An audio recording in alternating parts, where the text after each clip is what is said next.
Europe کی غلامی پہ رضامند ہوا تو، مجھ کو تو گلا تجھ سے ہے، یورپ سے نہیں ہے۔ یہاں آپ کے حیدرآباد میں مفتی احمد میاں برکاتی رحمۃ اللہ علیہ، انہوں نے ایک کتاب کا ترجمہ کیا اردو میں، اختراعات العصریہ بما اخبر بہ سید البریہ۔ وہاں ایک حدیث ہے، اس کے تحت وہ لکھتے ہیں کہ لارڈ میکالا یہاں سے ایشیا سے وزٹ کر کے یورپ چلا گیا۔ توجہ، وہاں جب پہنچا تو ان سے پوچھا گیا کہ سلطنت کس بیس پہ کھڑی ہے، مسلمانوں کی سلطنت؟ تو لارڈ میکالے کا بیان ہے، یہ 1836 میں یہ اجلاس ہوا ہے۔ لارڈ میکالے نے کہا کہ سلطنت کی بنیاد ہے مدارس دینیہ، دینی مدارس یہ ستون ہیں سلطنت کے۔ کیوں؟ کیونکہ مدارس کو کیوں بنایا تھا؟ وہ مدارس اور تھے، آج کل کے مدارس اور ہیں۔ فرق بتاؤں؟ کوئی مسئلہ نہیں، میں ابلہ مسجد نہیں ہوں، میرے مسجد میں کمیٹی کوئی نہیں ہے، میرے زیر نگرانی جتنی مسجدیں ہیں، میں نے کہا بالکل یہ فری آف کمیٹی ہے۔ یا میں نے مولانا صاحبان کو کہا، میں نے کھول کے بات کرو، دین مصطفیٰ کا دین بیان کرو، کمیٹی میں نے بنائی نہیں ہے۔ یہ کمیٹی بنی ہے 1990 میں، 1919 میں کمیٹیاں بنی تھی۔ آج حال آپ کے سامنے، سبحان اللہ بولو ذرا۔ 8 سال پڑھنے والا مولانا کیا پڑھتا ہے؟ 8 سال دین پڑھتا ہے نا؟ کیا پڑھتا ہے بولے؟ 8 سال، 10 سال، 12 سال۔ وہ مولانا کو بھی اللہ پہ بھروسہ نہیں ہے، وہ کمیٹی پہ نظر رکھا ہوا ہے۔ ہاں، اگر میں نے کوئی بات کی تو مجھے مسجد چھوڑنی پڑے گی، میرے رزق کا مسئلہ ہوگا۔ اس مولانا نے جو پڑھا ہوگا مجھے نہیں اس سے تعلق، لیکن کم از کم اس مولانا نے جو منبر پہ بیٹھ کے حق بیان نہیں کرتا، اس نے یہ آیت کبھی نہیں پڑھی کہ رب نے فرمایا وَمَا مِن دَابَّةٍ فِي الْأَرْضِ إِلَّا عَلَى اللَّهِ رِزْقُهَا، رازق رب ہے۔ جو کیڑے مکوڑوں کو دیتا ہے وہ عالم کو نہیں دے گا۔ 2 چیزیں بنائیں، ایک کمیٹی یہ انگریز نے بنائی، اس سے پہلے نہیں تھی۔ دوسرا پیٹی، کراچی سے لے کے خیبر تک، کراچی سے لے کے چمن بارڈر افغانستان تک، ہر مسجد کے سامنے آپ کو پیٹی نظر آئے گی، ہر مدرسے کے سامنے نظر آئے گی، ہر آستانے کے سامنے 3 پیٹیاں ہیں۔ کمیٹی اور پیٹی جب بنائی نا انگریز نے، یہاں میں اکبر حسین الہ آبادی کی ایک بات کروں گا، ان کو جب پتا چلا کہ انگریز نے پلاننگ کی ہے کہ مسجد کی کمیٹی بنے گی اور پیٹی بھی رکھیں گے، پورے دنوں کے سید، سبحان اللہ بولو ہاں ذرا، انہوں نے قلم اٹھایا، کریمہ ببخشائے برحال بندہ کہ ہستم اسیر کمیٹی و چندہ۔ یہ اکبر حسین الہ آبادی نے 1919 میں یہ شعر لکھا اور ضرب کالی لگائی۔ کبھی کسی اسکول کے سامنے آپ نے چندے کی پیٹی دیکھی؟ کبھی کسی کالج یونیورسٹی کے سامنے دیکھی؟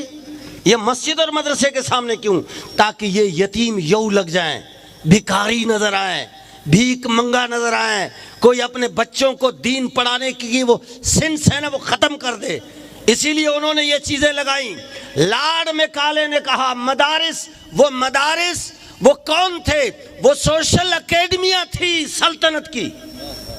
جیسے آج آپ CSS کر کے AC لگتے ہیں، DC لگتے ہیں، بیوروکریٹ لگتے ہیں، ایسا ہی ہے، ان کا ایک ادارہ ہے، ایک امتحان ہے، رکھتے تھے۔ جو مدارس سے فارغ ہوتا، سلطنت ان میں سے کسی کو خطیب لگاتا، کسی کو قاضی لگاتا، کسی کو مفتی لگاتا۔ مفتی کا کام ہوتا فقہی مسائل میں فتویٰ دینا، قاضی کا کام ہوتا سلطنت کے فیصلے کرنا، اور خطیب کا کام ہوتا مجاہدین تیار کرنا۔ کیا تیار کرنا؟ ہاں، تاریخ اگر آپ پڑھیں گے تو آپ کو پتا چلے گا کہ ہر جامع مسجد فوجی چھاونی ہوتی تھی۔ جب سلطنت کو فوج کی ضرورت ہوتی تو خطیب کو لکھتے کہ تیار کرو لوگوں کو جہاد کے لیے۔ سلطان صلاح الدین ایوبی کے دور میں مسجد کا امام علاقے کا SHO ہوتا تھا۔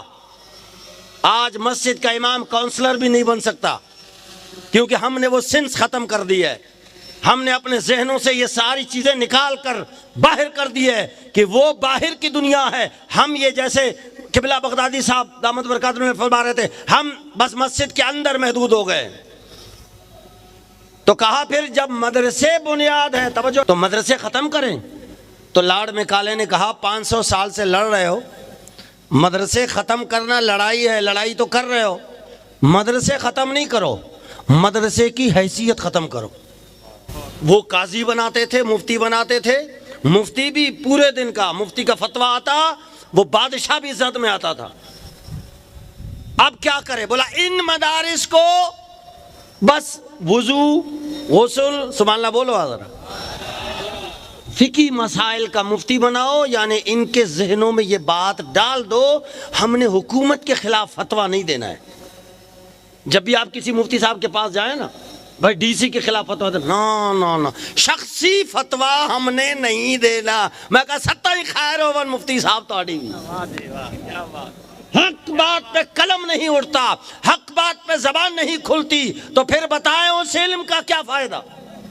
کیونکہ ذہن دیا گیا ہے بس آپ نے وضو کے مسائل، استنجے کے مسائل، وراثت کے مسائل، نکاح کے مسائل، طلاق کے، یہاں تک کہ مفتی بننے ہیں۔ آپ کا قاضی کی اس وقت حیثیت یہ ہے کہ اگر قاضی فیصلہ کرے تو سپریم کورٹ میں اسے چیلنج کیا جا سکتا ہے، جبکہ اسلامی جو قاضی ہے اس کا حکم یہ ہے قاضی نے فیصلہ دیا تو امیر المومنین بھی ہو تو وہ اس فیصلے کو چیلنج نہیں کر سکتا۔ پھر لاڈ میکالے سے کہا کہ کیا کیا جائے؟ بولا ان مدارس کو وہ حیثیت دو، اپنے دنیاوی اسکول بناؤ۔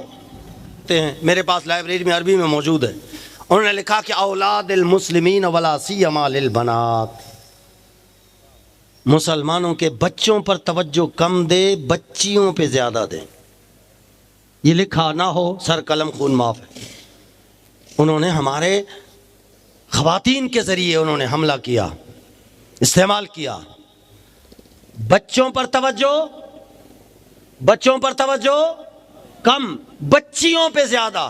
تو پوچھا گیا لاڈ بتا بچیوں کو پر توجہ کا کیا فائدہ ہوگا؟ بولا بچی نے آگے چل کے ماں بننا ہے، ماں ہماری ہوگی تو پھر پورا خاندان ہمارا ہوگا۔ کتنے سال؟ 1836 میں یہ پروگرام طے پایا، تاریخ یاد رکھنا، 1836 میں، اور 1919 میں سلطنت عثمانیہ ٹوٹ گیا۔ کئی سال ہو گئے؟ 82 سال۔ کتنے سال؟ 82 سال انہوں نے محنت کی اور ہماری سلطنت کو ختم کر دیا، اور ہمیں ابھی کتنا سال ہو گیا ہے؟ 2017 سے آئے نا ہم لوگ، 17 سے 24 کتنے سال ہو گئے؟ 7 سال میں ہم تھک گئے۔ نہیں ہوگا، ہمارے بچے کہتے ہیں نہیں چھوڑیں گے مفتی صاحب، بہت مشکل ہے، ہم محنت کرتے ہیں ڈاکے پڑتے ہیں۔ میں کہا 83 سال ادھر ہے، ادھر کتنا ہے؟ 83 سال ہے، ابھی 7 سال میں آپ نے ہتھیار ڈال دیا۔ لوگ تو 22 سال محنت کرتے رہے، وزیر اعظم بن گئے، آپ 7 سال میں ہتھیار ڈالو گے؟ جانے جانا صلی اللہ علیہ وسلم نے ریاست مدینہ جو بنائی تھی کتنے سال لگے تھے؟ 13 سال۔ کتنے سال؟ 13 سال کے بعد ریاست بنی۔ پہلے دن بھی بن سکتی تھی، نہیں بن سکتی تھی؟